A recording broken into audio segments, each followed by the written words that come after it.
Welcome at Mr. Obo. I am Mr. O.G.B.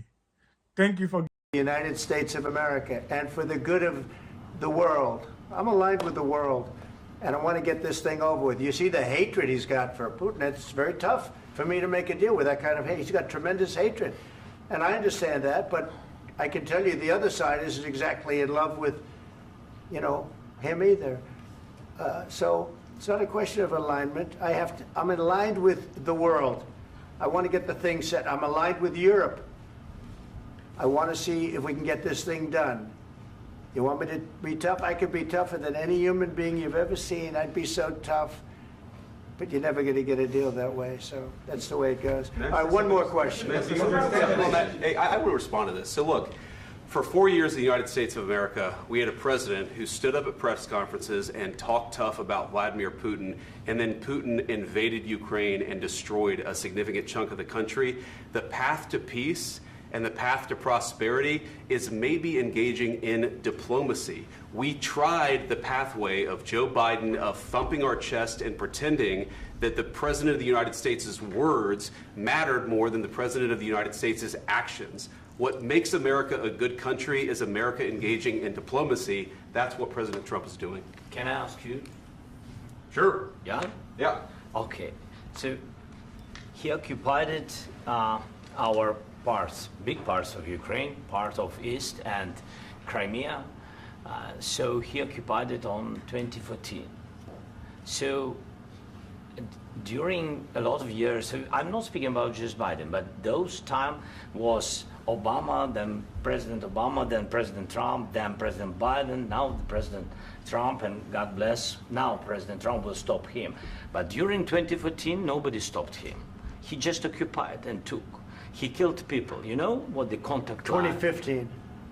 2014. 2014 and 2015. 2014. Yeah. So I was not here. Yeah, but that's exactly right. Yes, but during 2014 till 2022, the situation the same. The people have been dying on the contact line.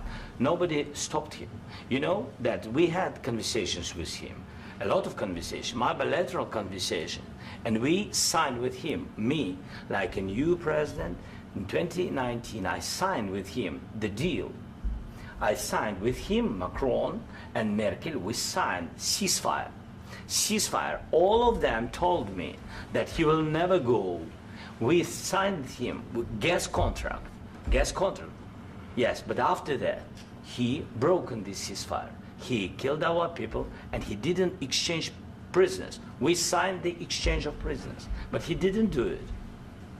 What kind of diplomacy, JD, you are speaking about? What do you mean?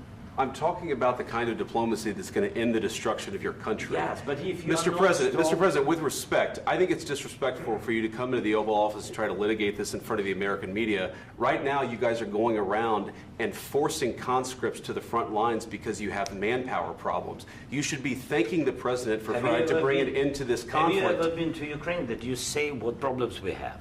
I have been to. Count once. I've actually watched and seen the stories, and I know what happens is you bring them on a propaganda tour, Mr. President. Do you disagree that you've had problems bringing people into your military? And do you think that it's respectful to come to the Oval Office of the United States of America and attack the administration that is trying to prevent the destruction of your country? A lot of questions. Let's start from the beginning. Sure. First of all, during the war, everybody has problems, even you, but you have nice ocean and don't feel now, but you will feel it in the future. God bless. You don't know that. God bless. You God bless. You will not have a war. Don't tell us what we're going to feel. We're trying to solve a problem. Don't tell us what we're going to feel. I'm not telling you. Because you're in no position to dictate that. That's exactly what you're doing. You're in no position to dictate what we're going to feel. We're going to feel very good. You will feel influence. We're going to feel very good and very strong. You will feel influence. You're right now not in a very good position. You've allowed yourself to be in a very bad position, and he happens to be right about it. From the very beginning of the war. You're not in a good position. You don't have the cards right now. With us, you start having I'm not playing cards. Right now, you don't. You're playing cards. Mr. President. You're playing cards. Serious. You're gambling with the president lives of millions of people. You're gambling with World War III. You're gambling with World War III.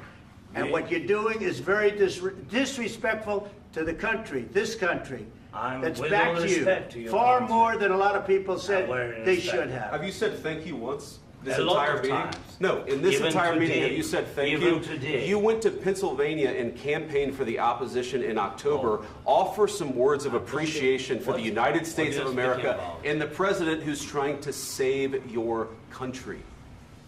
Please, you think that if you will speak very loudly about the war, you He's can... not speaking loudly. He's not Yeah. speaking loudly. Your country is Can I- in big can- trouble. can I Wait a answer? minute. No, Can you've I done a lot answer? of talking. Your country is in big trouble. I know. You're not I winning. know. You're not winning this. You have a damn good chance of we are coming out staying, okay because of Mr. us. President, we are staying in our country, staying strong from the very beginning of the war. We've been alone, and we are thankful. I said thanks You haven't in been this alone. cabinet, You and haven't not been only alone. in this We cabinet. gave you, through I this said stupid thank you. president, $350 billion. You voted we gave for you your military president. equipment. You and you voted men for are your brave, president. but they had to use our military. What about if, West if you didn't have You our invited military me- equipment, you invited if me you to didn't speak. have our military equipment, this war would have been over in 2 weeks. In 3 okay? days, I heard it from Putin. In 3 days, this is something Maybe new. less. In 2 weeks, of course, yes. It's going to be a very hard thing to do business like this. I Again, tell you. just say thank you. I said a lot of except times that thank there, you except to that- American people. Except that there are disagreements, and let's go litigate those disagreements rather than trying to fight it out in the American media when you're wrong. We know that you're wrong. But you see, I think it's good for the American people to see what's going on. I understand, sir. I think it's very understand. important. That's why I kept this going so long. You have to be thankful. You don't have the I'm cards. thankful. You're buried there. Your people are dying. tell you You're again, running I low know. on soldiers. Don't- Listen, don't, please, you're running Mr. low on President. soldiers. It would be a damn good thing. Mr. And then President. then you tell us, I don't want a ceasefire. I don't want a ceasefire. I want to go and I want this. Look, if you could get a ceasefire right now, I tell you, you take it so the bullets stop flying and your men stop getting killed. Of course, we want to stop the war. But you're I saying said- you don't want a ceasefire. But I said to you, I want a ceasefire. with guarantees. Because you'll get a ceasefire faster than an agreement. Ask our people about ceasefire, what they think. That wasn't doesn't with matter me. for you what- that what wasn't this with me. means. It That was wasn't with with you. a guy named Biden who was not a smart person. This That is was your, with, this that was is with your Obama. president. It was your president. Excuse me. That was with Obama, who gave you sheets, and I gave you javelins. Yes. I gave you the javelins to take out all those tanks. Obama gave you sheets. In fact, the statement is Obama gave sheets and Trump gave javelins. You got to be more thankful, because let me tell you, you don't have the cards. With us, you have the cards. But without us, you don't have any cards. One more question to Mr. Vice President. I'm sorry. It's going to be a tough deal to make, Um, because the attitudes have to change. what if Russia breaks ceasefire? What if Russia breaks peace talks? What do you do then? I understand that it's a heated conversation right now. What are you but saying? what She's if asking, what if Russia Putin breaks the breaks ceasefire? for the What if talks? what if anything? What if a bomb drops on your head right now? But they have Okay? broken ceasefire What if they broke it? many I don't know. They broke it with Biden because Biden, they didn't respect him. They didn't respect Obama. They respect me. But what- Let me tell you, Putin went through a hell of a lot with me. He went through a phony witch hunt where they used him and Russia.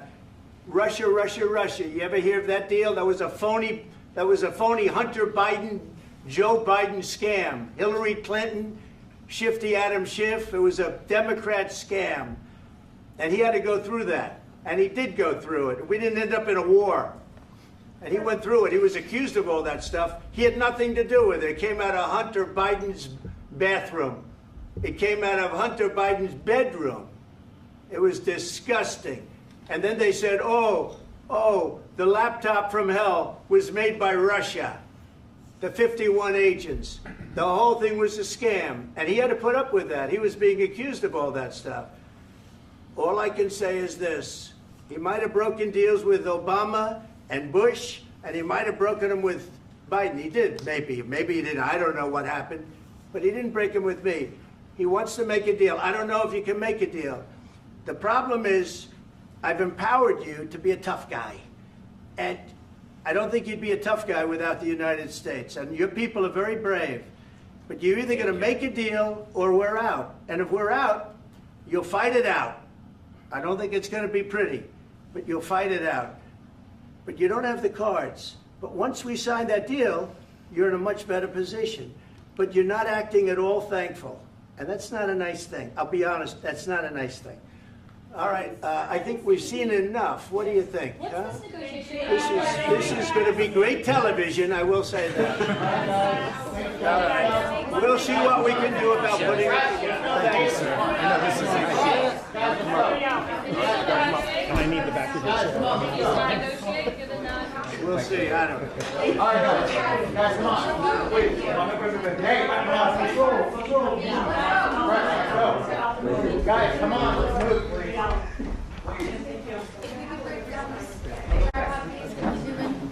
Now, have you seen the whole argument? If you listened carefully, you will got to understand that the guy called Zelenskyy seems like he doesn't understand the fact yet. We are not saying that the Ukrainians do not have the right of self-defense or whatsoever, but there got to be calculation in anything you do. And the side of Ukrainians, they are not in a very good position. Before you let America to back you in anything you are doing, you've got to watch carefully and make sure that it is not political party that is backing you, but the real American government, not a political party. That is what Zelenskyy is suffering from now.